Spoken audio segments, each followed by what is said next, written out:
सब कुछ एक छोटी सी बात से शुरू हुआ। बस ने पीछे वाली छोटी गाड़ी को रास्ता नहीं दिया तो पीछे वाले ड्राइवर ने गुस्से में आकर एकदम तेज एक्सीलरेटर दबाया और खेतों में गाड़ी को भगाकर बस को ओवरटेक करके सामने आकर बस का रास्ता बंद किया। बस रुकी तो उसमें से उतरने वाला आदमी जिस्मानी तौर पर ताकतवर था। इस बदतमीजी का जवाब जोरदार थप्पड़ से दिया, लेकिन मामला कुछ ही लम्हों में बहुत खतरनाक रुख इख्तियार कर गया। छोटा छतरी तैश में आ गया और झगड़े के दौरान छोटा छतरी ने गोली चला दी। बस ड्राइवर मौके पर ही हलाक हो गया। ये सब हो ही रहा था कि उन्होंने सोचा कि जब ये कर दिया है तो बाकी भी कर डालो। अगले लम्हे उन्होंने बस में मौजूद तमाम मुसाफिरों का सामान लूटना शुरू कर दिया। डरे सहमे मुसाफिर समझे कि शायद अब ये लोग चले जाएंगे, लेकिन उनकी सोच गलत साबित हुई, क्योंकि अचानक उनकी नजर एक खूबसूरत लड़की पर जा रुकी। एक डाकू ने उसे जोर जबरदस्ती से पकड़ा और खींचते हुए गाड़ी के डिग्गी में फेंक दिया। फिर गाड़ी को तेजी से भगा कर ले गए। कुछ देर बाद वो उसे एक वीरान गोदाम में ले गए। वहां उस लड़की की वीडियो बनाने लगे। न मानने पर उसे मारने लगे और वो बेहोश हो गई। फिर छोटा छतरी ने लड़की के बाजू पर सिगरेट लगाया। जब लड़की ने कोई रिएक्शन ना दिया तो उसने फायदा उठाने की कोशिश की, लेकिन जैसे ही वो करने लगा उसे लूट के माल का ख्याल आया और वो रुक गया। जब सब डाकू लूट का माल बांटने में मसरूफ थे, उन्हें ये मालूम नहीं था कि वो लड़की होश में आ चुकी है, जिसका नाम है गुल्लू रानी। गुल्लू रानी ने इधर उधर देखा। जब सब गाफिल थे वो तेजी से भागने लगी, मगर बदकिस्मती से उसका सामना पानी भरने आए एक डाकू से हो गया। डाकू ने उसकी 2 मीटर लंबी टांग पकड़ ली, लेकिन गुल्लू रानी ने छड़ से पानी का बल्टी उठाई और जोरदार वार करके डाकू को बेहोश कर दिया। मगर वो रुकी नहीं। एक बार नहीं, बार बार वार किए, यहाँ तक कि वो डाकू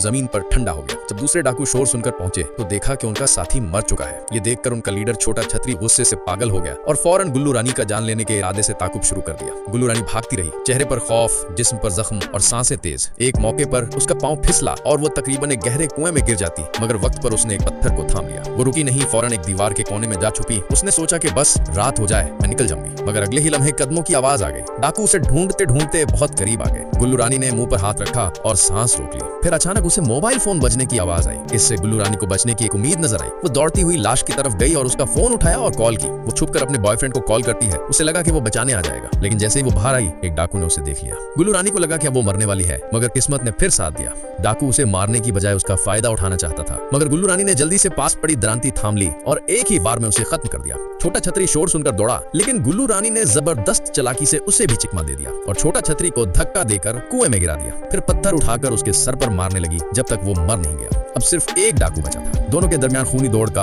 आखिरी मरहला चल रहा था और आखिरकार एक अंधेरे सुरंग में डाकू ने गुल्लू रानी को दबोच लिया। वो उससे बदला लेना चाहता था। उसे एक आती हुई ट्रेन से टकराने का प्लान बनाया, मगर जैसे ही ट्रेन करीब पहुंची गुल्लू रानी उसे काटकर खुद पीछे हट गई और वो डाकू सीधा ट्रेन के सामने आ गया। अब वो जमीन पर पड़ा आखिरी बार जिंदगी की भीख मांग रहा था, लेकिन जवाब में गुल्लू रानी ने एक भारी पत्थर से उसका काम तमाम कर दिया।